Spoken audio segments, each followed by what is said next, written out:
Hello, everyone, and welcome to Cascade Copper's inaugural event with Six. We are joined with their president and CEO, Mr. Jeff Ackert. Today, he'll be going over the Cascade story, and we'll go into a Q&A. Feel free to submit the questions at any point during the conversation in the bottom right corner. There's a little text box. That's where you can submit your questions. Don't need to wait to the Q&A. Feel free to ask them throughout the presentation. Just to let you know, this event is being recorded and will be available to watch afterwards. So with all that out of the way, I'll hand things over to you, Jeff, to get it started. Thank you, Kyle. It's a pleasure to be here and working with Six, and a great opportunity to tell people about our company. Just a quick history. Cascade Copper was started about a year ago. We listed on the CSE under the ticker symbol CASC. And became public about end of April last year. So that was 2023. So brand new company, brand new story, but with a great commodity. And I'll just start going through the presentation now so that we can familiarize your people with all the details. So our company is focused in British Columbia. And the focus is certainly on copper. One of the things that we are benefiting from is some accessory minerals and metals that are associated with some of our projects. And we'll get into that as we go through this. Picture there in the background is one of our projects. It's called Fire Mountain. It's just stunning area. So to keep going here, let's go to the next slide. And obviously, we're going to have a few forward-looking statements. And please keep that in mind as we go through the presentation. And some of the numbers that we have are historical numbers, and we do have a disclaimer, but we are very confident that those numbers are valid. Our vision and mission is really to be a top-notch explorer. Our business model is a bit of a property or a project generator model, which is a good way to go these days, especially when it's been difficult to raise capital. But we have a good portfolio, and we believe that any one of them could be a company maker. So we're happy to option, sell, or work on them all ourselves. So we'll go through them now, and I'll show you what we've got. I think the number one thing about Cascade is, and one of our benefits is, because we are new, we're a young company, we have a very small share capital issued out, an outstanding capital structure. As you can see here, 33.5 million shares, very, very small. So any kind of news these days can certainly make the stock go in the upward direction. Market cap is tiny. We're trading at about 4.5 cents these days.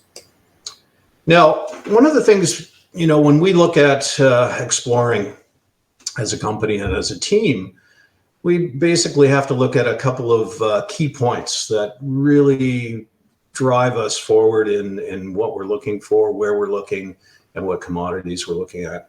So I think these three key points are key for us when we're exploring, but also should be for an investor to look at and say, okay, where is this company working? Our jurisdiction is in Canada. We're in British Columbia and Ontario, both very good, stable governments with, I think, probably what's is really important is capital raising. In Ontario and BC, we have the benefit of, taking advantage of flow-through shares, but also government incentive programs as well. Now, as far as commodity is concerned, as I mentioned, copper is our number one, but we do benefit from accessory metals that are associated with these types of deposits. So we have gold, silver, and molybdenum, all numbers that are that are increasing in value. The prices of these commodities are increasing. So we see that as a real bonus for most of our deposits. And obviously the fundamentals of copper and moly are there. And I don't think I have to tell people about that, but we know that copper is going to have some good legs in the arena for at least a couple of decades. And obviously gold and silver setting new highs. And the reasons for that obviously are geopolitical instability and economic uncertainty. So we're taking advantage of all of these raises in the commodity prices and, searching and exploring for these. And obviously the geology. The geology is important for the types of deposits we're looking for. And that's really why we've come to, British Columbia for copper porphyry systems. They're king. It's king in British Columbia. Also gold vein systems, the Braylorn area. And I'll get into the details of the projects as we go further. And then in our Ontario project, it's a VMS polymetallic system, and it's well known in that area. Obviously, part of the key point for investors is the team that's running the company, and we'll have a look at that next. Our management, myself, I'm a geologist. I've been in the business for many, many years. Worked for a number of companies, including Barrick, Black Minerals. Started a couple of small junior companies on the TSXV. Worked in West Africa for gold systems. East Africa and South Africa for copper projects, worked in many different areas, including Jamaica, of all places, a great place to work. Shannon, I've known Shannon for years. He's our VP of exploration. And again, he's had extreme amount of experience in the Sudbury area, in British Columbia as well, and worked with me in the Caribbean on some copper projects. Yana, our chief financial officer, our CFO, she's basically on-call CFO, so we don't have her as overhead, but we take advantage of her experience, and she does an extremely good job in getting all of our financial statements, MD&As, and so on put together. Darcy is one of our directors. Well known in the Calgary area in BC. He runs a company called Ashley Gold and is very instrumental in helping us with fundraising and investor relations. And Allison Redford, a director, she was brought on early in the life of the company because of her expertise with First Nations and negotiations there. So we're taking advantage of that. Now let's move on to the projects. I mean, this is the key point that I really want to bring forward to potential investors and our current investors, is that BC is really our focus right now for copper porphyry systems.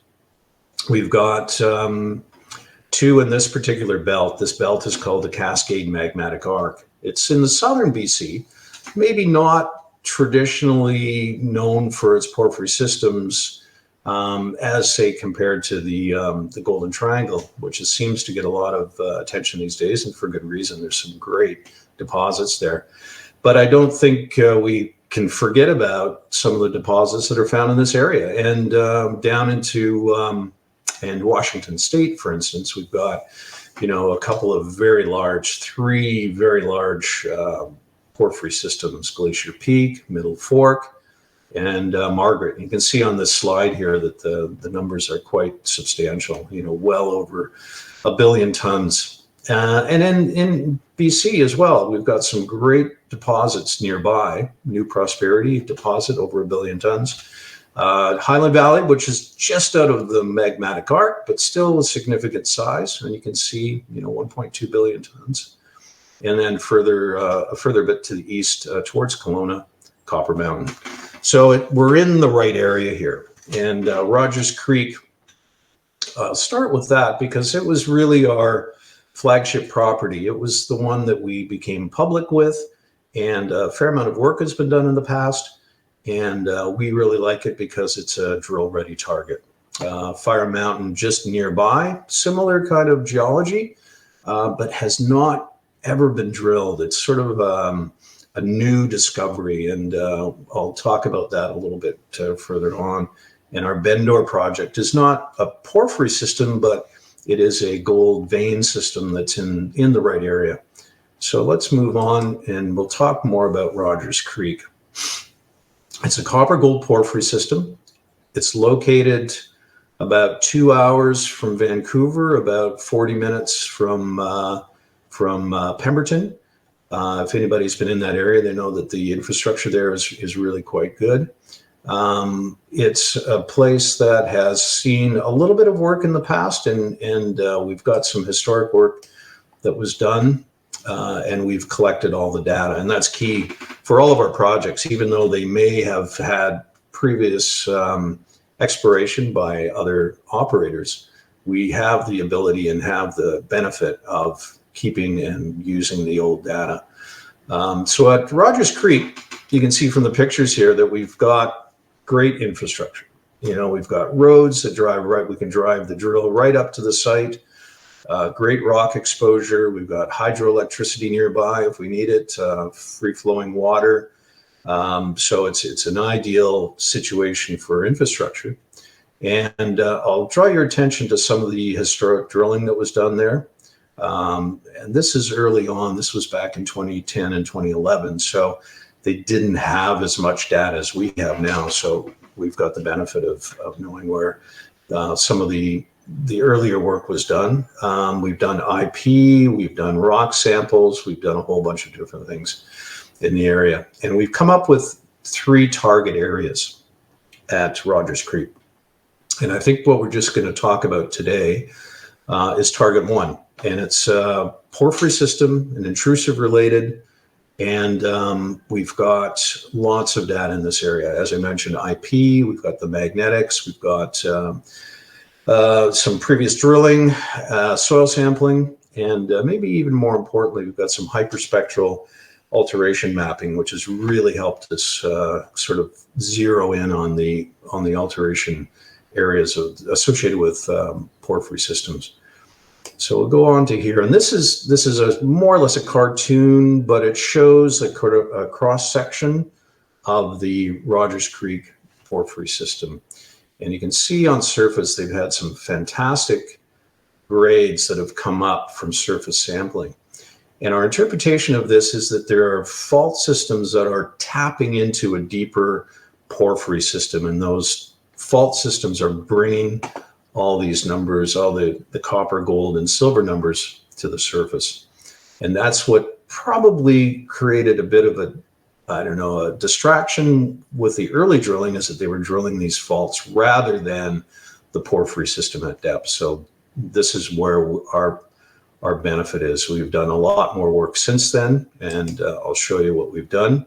We've done IP across this area, so it's given us the ability to look for the sulfide content that's usually and more than likely associated with copper mineralization at Rogers Creek. So the lines were done here, and what we've come up with, and this is quite interesting, is a 3D rendition of the of the IP chargeability anomalies at depth. So this is a cut through the mountain, vertical cut and a horizontal cut, and it shows this floating chargeability anomaly that has not been drilled. And this is our target going forward. Another rendition of the same idea is that the higher chargeability areas represent the best targets for our porphyry system. So these are the targets that we're planning to drill this year in 2024. So keep an eye out for notices of us getting in there to start the drilling, but also to get the results back. And obviously one of the hurdles for drilling in British Columbia is permitting. And we have initiated the permitting. We believe that the permits are weeks away from being approved. So we'll be on our way to drilling this year as soon as the weather is amenable for that. So that's basically our Rogers Creek project. And now what I'd like to do is just quickly go through Fire Mountain. Fire Mountain, as I mentioned, is a new area. It has never been really looked at in depth. It has never been drilled, but there has been some sampling done on surface. And we consider it a similar kind of situation to Rogers Creek, where you've got an intrusive coming in, altering and mineralizing the surrounding volcanic and sedimentary rock. So we'll kind of go through here. The geology, as I mentioned, is very similar. Structural control on the porphyry systems, lots of cross structures, and lots of indications of mineralization in the area. So where do you find new mineralization? Well, usually where you've found it in the past. So I'd like to just give you some of the highlights at Fire Mountain. And you can see the numbers that we've got here, some excellent gold, copper, and silver numbers. Some of these are historic, and as I mentioned, they are valid. We believe they're valid because of the way that they've been sampled and who has sampled them. Some of the early work that was done probably mid-19th century, mid-20th century, there was some high-grade gold systems there, and you can see the numbers are very high, 26 grams, 13 grams. That's not necessarily a focus for us, but as we explore further, we'll look at these more than likely epithermal systems sitting just on the side of the porphyries. So maps are always good to look at. Now, there's a lot on this map, but it shows you what we think is a fantastic potential for discovery at Fire Mountain. So we've got what we call the Inferno Zone, which is down the center of the area. It's just on the flank of a porphyry system. We've got fantastic looking numbers here in copper, silver, and gold. And the numbers are grab samples, but consistently getting similar numbers on several different campaigns. We've just finished a campaign there in late 2023. So we're very confident that the numbers are solid. And we see a structure and an alteration package that is several kilometers long that has yet to be basically prospected and looked at. Money Spinner, as I mentioned, is off to the side here. It's on the flank of the mountain. And we also have other areas that need some work to be done that we call the Maglow Zone and the Mollycop Zone. So there's lots and lots of targets at Fire Mountain for us to look at. And we can't wait to get out and start working on those. Here's sort of a three-dimensional look looking southwest at the Inferno Zone, and it shows the myriad of samples that have been taken. And the hotter the color, the higher the grades. So lots of good-looking target areas here. This is basically a shear zone along the contact of the intrusive to the left of the picture and the volcanics and sediments to the right. So very strong structural control here as well with mineralization. So very keen on that. Here's some copper values that we picked up recently. A picture of some of the alteration or surrounding the vein systems that are associated with porphyry mineralization. And gold values, again, very high numbers, well over 5 grams per ton in some of these. A picture of one of the grab samples that were taken this past year. And you can see some of the numbers, 1.8 copper, 4.7 grams gold, and over 75 grams per ton silver. So extraordinary numbers. And as I said, we're just chomping at the bit to get out and start working on this. So highlights, long mineralized systems shown by the magnetics. Again, alteration, hyperspectral alteration shows a strong porphyry style of alteration and mineralization. So again, very keen to get onto the ground. Moving on, now we'll go up to Bendor. Bendor is a gold system. We like it because it's right next to Talisker's mines or projects, and I assume it will be a mine at some point. The Braylorn project, which includes the Braylorn mine and the Pioneer mine, is sitting right next door. Talisker has put together a resource of 1.6 million ounces just recently. So we're in the right area for gold systems. Our plan here is to get on the ground this year. We haven't been on the ground too much in the past, just a few days of due diligence, but you can see that there's several target areas at Bendor that we want to follow up on. Structurally controlled vein systems, intrusive related as well. So I'll show you some of the historic work that was done here.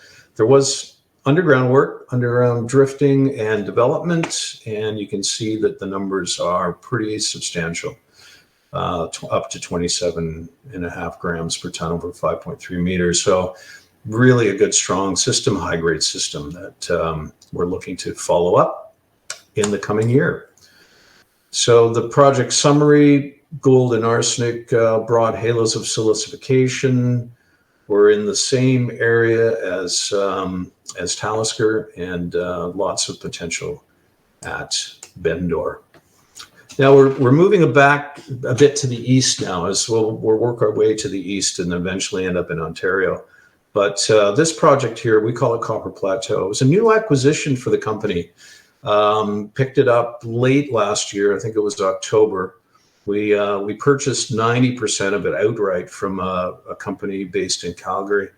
And we liked it because of its potential for porphyry mineralization. There has been a fair amount of drilling here.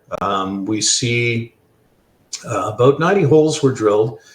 The last drill hole was done in 2008, so it's been a while. It's sort of been sitting on a shelf and collecting a bit of dust, but only because it was in a shell that nobody really knew what was going on with. So we kind of grabbed the opportunity when we saw it. We like it because mineralization is evident from the drilling, surface exposures of very high-grade copper and molybdenum, and it's in the right area. If you look at this map, you can see Teck's Highland Valley Copper, the Craigmont mine, which is up near Merritt, the Brenda Copper mine, which was an old Miranda project, and it's now out of commission, but produced quite a bit of copper over the years. And Copper Mountain, Hudson Bay, Hud Bay, just picked that up from Copper Mountain Company, and big numbers there, like over 1 billion tons of copper resource. And maybe even more significant these days is we're right next door, or in the same neighborhood basically, as Kodiak Copper at their MPD project. And I kind of think Copper Plateau is a similar situation. Kodiak went in and basically picked up an old project. They went through the data. They liked what they saw, and they started drilling, and they drilled deep numbers, or deep holes, and got some great numbers. You can see here 535 meters at almost 0.5% copper. And I think we may find the similar thing at Copper Plateau. You know, the deepest hole there, I think it was about 280 meters deep in mineralization. So we believe that we can model this, and I'll show you some of the evidence in a second here, but we believe that, you know, it's got lots of potential here, maybe similar to what Kodiak has at MPD. So this is some of the historic data. It was IP was done on a small area, but around where the drilling had been focused.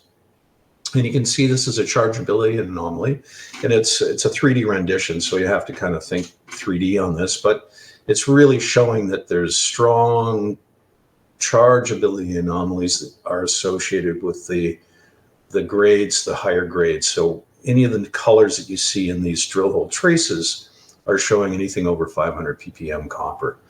So this is only a small area. A lot of, as I mentioned, a lot of the drilling has continued through that and is still in mineralization. So there is some depth and on-strike potential here. And this is what we really are keen to follow up with. So some soil geochemistry, some airborne geophysics, all of it pointing to a very strong mineralized system. There is some structural complications here, but nothing too serious. You can see some of these breaks in the magnetics and the radiometrics that show some structure. And we're keen to get on the ground. I'll just go back to that once. Yeah, we're keen to get back onto the ground, basically looking at the areas to the north and also to the areas to the south and west. We see lots of potential here. So permitting is underway. First Nations consultation is underway. In fact, I'll be heading out to talk with First Nations before the end of this month. Now let's move on to Ontario, and this will be the last of the projects. We have 5 in total, so this is the last one. Again, we picked this one up late last year. We liked the project area because it's in great jurisdiction. It's in an area where we know that there's mineralization, not just gold, but also copper and silver. There is a VMS style mineralization known in the area. So we picked it up on that premise that there would be VMS mineralization. And the historic work has shown that there are some very good numbers here. We did our own due diligence last year and picked up some samples up to 2.5% copper, well over a gram per ton gold. So we really like this system, and the system is long and it seems to be very wide, 10 to 20 meters wide, and a potential for, several kilometers. And I'll show you that image here. So this is our claim block. This is a magnetic signature, and you can see that we've got up to 7.5 kilometers of extension of the same geology, the same magnetic, and we believe potential for copper, gold, and silver at Centerfire. So that's our story with regards to our projects: copper, gold, silver, and in some cases molybdenum. A great portfolio, 5 projects that we're progressing on, looking eventually for maybe a joint venture or a strategic alliance to help us move these forward. But our plan is to bring each one of them up to a certain level and then try to market them off. So with that, we like to keep our share structure very tight, but progress with the projects as best we can. So that's it, Kyle. And if there are any questions, I'd be happy to entertain them. Perfect. Thank you so much, Jeff, for that thorough presentation. For anyone that came in a little late, we are taking questions, so please feel free to submit them in the chat. We do have a few already lined up, which is great. I did have a couple on my own. I was taking some notes. Just ask a few of mine personally as well. You're saying project generator model. In terms of projects, I only caught that Copper Plateau you optioned or own 90% of it. Do you own 100% of the other projects currently? Yes, good question. Rogers Creek, yes, we own that 100%. Bendor and Fire Mountain are options for us to earn 100%. We've got a very good deal with Tor Metals, Tor Resources on both of those, and very good partners to work with. So we're earning in on those, very easy terms of earn in and payments. So if anybody's interested to know what those terms are, we can direct them to their website, which has that information. And those people that you're optioning the property off, would they be the first ones to help finance the exploration, or would you look at other people, or would you?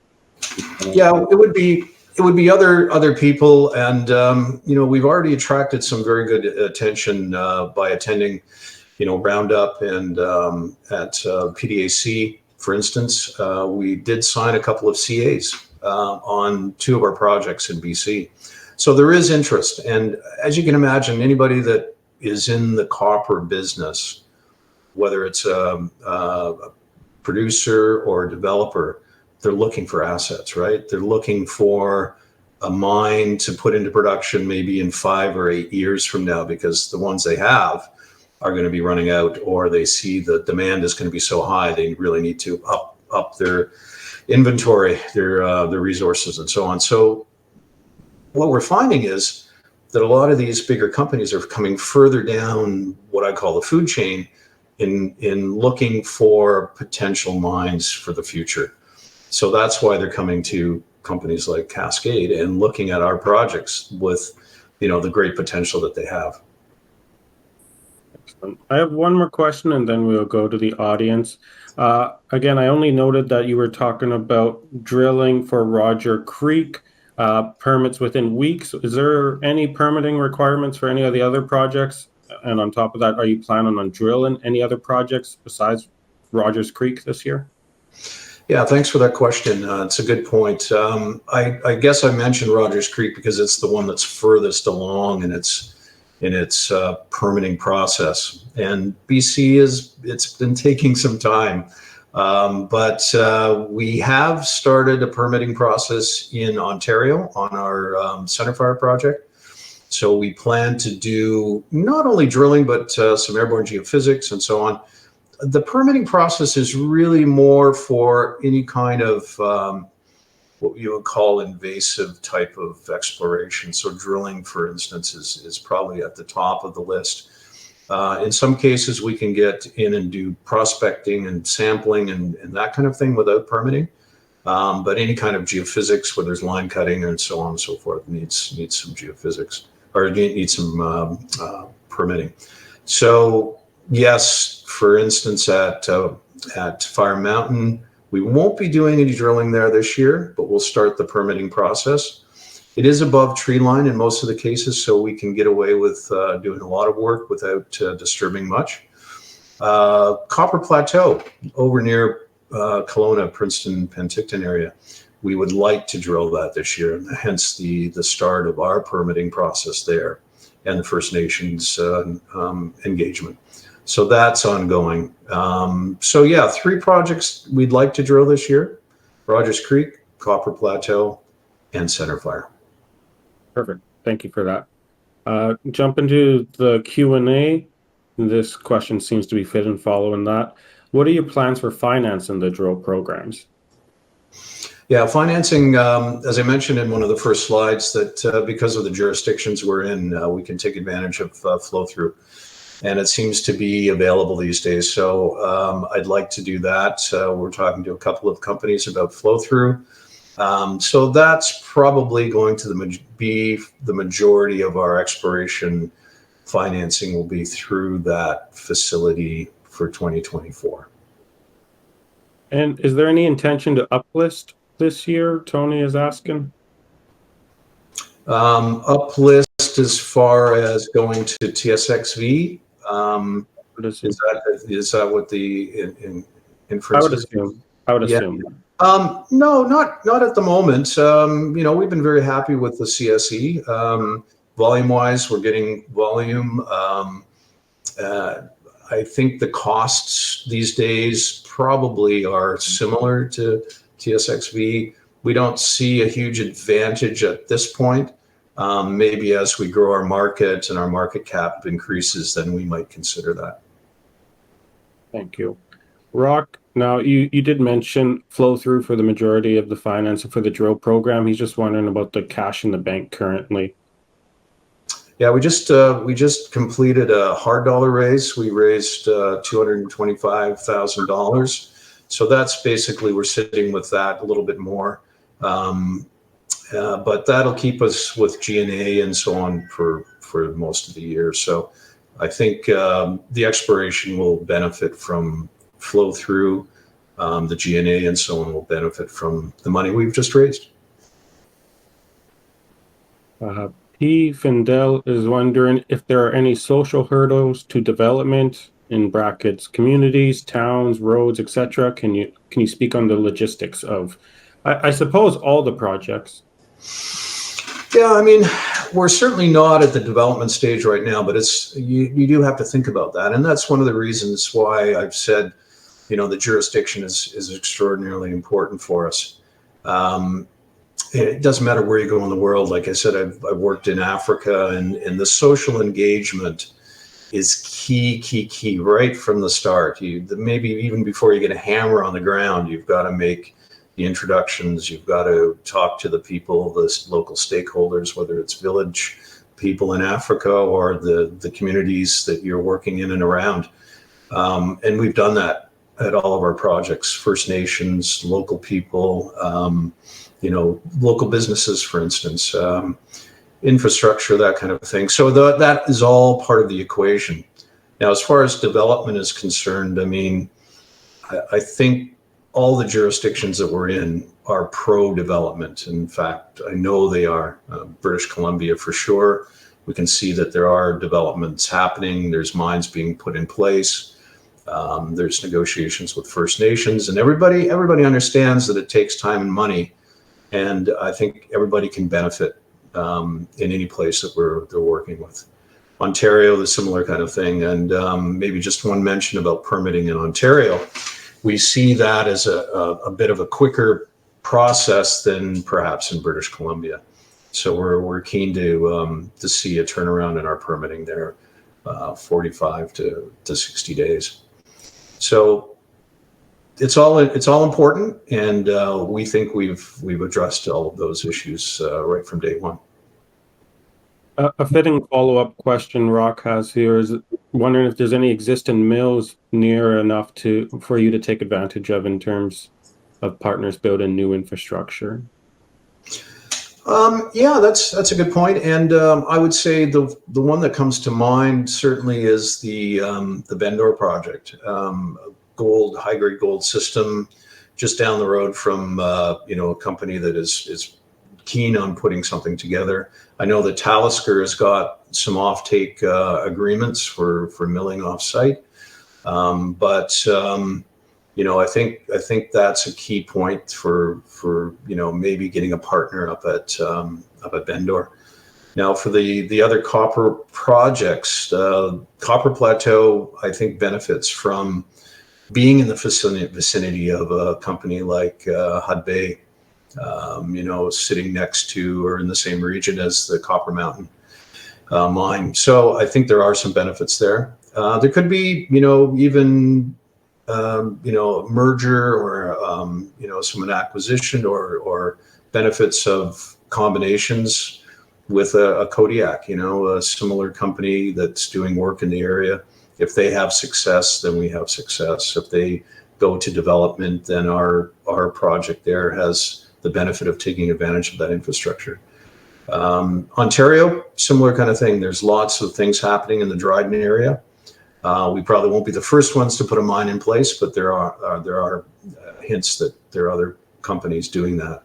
So I think because of the jurisdiction, because of the locations we're at, I think there is the opportunity for us to take advantage of other people's projects and development. Thank you for that. Keith and Doe is wondering, do you have any magnetic inversions to correlate with the IP models? I found this useful to screen out pyrite shells, phyllic zones. Yes, you've got a good technical question there. Yeah, so if you recall the 3D image, the horizontal and vertical cuts that we had at Rogers Creek, you can see that the chargeability anomaly is sitting within a magnetic low. So yes, to answer your question, we have inverted both the IP and the mag, and we see that as a key point at Rogers Creek. That's why we're quite excited to get in there and start drilling that. Thank you for that, Jeff. That's all for the questions in the chat. I'll give it a minute or two here. I had one more written down. So Rogers Creek, the most advanced, most likely to get permitted first. There's also historical drilling on it, 0.172% copper. What's the average cutoff grade in that region? And what do you expect? It sounds like you're porphyry hunting, right? So what do you expect once you start drilling? If you find that porphyry, what would you be happy finding in those drill holes? Yeah. You always want to have sort of a threshold of what you might want to get excited about when you're doing the drilling. So I can use an example, I guess, of some of the similar porphyry systems in that belt. And if you recall that image, and again, I can send people to the website to have a look at that. But you can see that when you have big tonnage like the billion-ton deposits, they're mining stuff that's in the 0.2 to 0.3% copper range. So I would say that anything above 0.2 or 0.3 in a drill hole for us would be quite exciting. And then the challenge is to build the tons. But I think that number that you quoted there, the 0.17, you have to take that into context. That was actually drilled away from our target area now. And as I said before, these people were drilling without the benefit of having the IP and having the mag and the inversions and so on. They were drilling based on the surface exposure of the mineralization, which I think was coming up through these fault systems. So we're still encouraged by those numbers because they're basically skirting the areas that are number one targets, and they're getting copper and they're getting gold in them. Now, if they had just turned the drill around the other way and drilled into those higher chargeability anomalies in the mag low areas, I think we probably wouldn't be talking, because that would be somebody else's project by now. So it's a good point, and I think what you do is just look at your neighbors and see what they've got, and then try to go from there. And I think, as I said, the accessory metals and the ones that are sort of associated with the porphyry systems, like the gold and the moly and the silver, because their prices are going up, the copper equivalency numbers could be quite significant as well. Now, speaking of neighbors, I know the Golden Triangle is a rather expensive place to drill. Do you know what the cost per meter would be? And on top of that, how many meters are you hoping to drill at Rogers Creek this year? Yeah, we haven't got a contract in place yet, but we have talked to a number of drilling contractors quite keen to come and work for us, not only at Rogers Creek, but also in Ontario and at Copper Plateau. So we do have potential drilling companies coming in. The price still to be determined, but we've sort of set aside about 250 to 300 all inclusive. So that's contractor cost, assay costs, mobilization, and so on and so forth. So I think we can get away with that, because one of the big things is we can drive right to the sites. All the projects we can drive, set up the drill right on the side of the road, so we don't have to use helicopters for getting in on any of these three that we want to do. So that's sort of the idea of the cost. And then the number of meters, well, I think we'll start off at each project probably with about 1,500 to 2,000 meters each. It's a preliminary drill program, and I think if we do get the joy that we expect to, it's going to create a bit of a buzz, and we'll be able to say, yes, let's go and continue drilling on these items, on these projects. Oh, nice. Excellent. Perfect. And I think I gave more than enough time for the audience. It looks like we have no more questions. So thank you for your presentation today, Jeff, and answering all the questions. I'll pass it back to you for any closing remarks before we head out. Yeah, thanks very much, Kyle, and I appreciate people coming in and listening to the story today. I just recommend that you keep in touch. You sign up for our emails to know what we're doing. We've already started working on one of our projects in Ontario, and I think we'll have a press release out on that coming up this week. So the news will flow, and the projects will continue to be worked, and I think we'll come up with some excellent news this year. So thanks again, Kyle. Perfect. Thank you. And just a reminder, if you came in late, this is being recorded, and it should be on YouTube within the day. So look out for that as well. Jeff, thank you so much for your time. All right. Thanks, Kyle. Take care.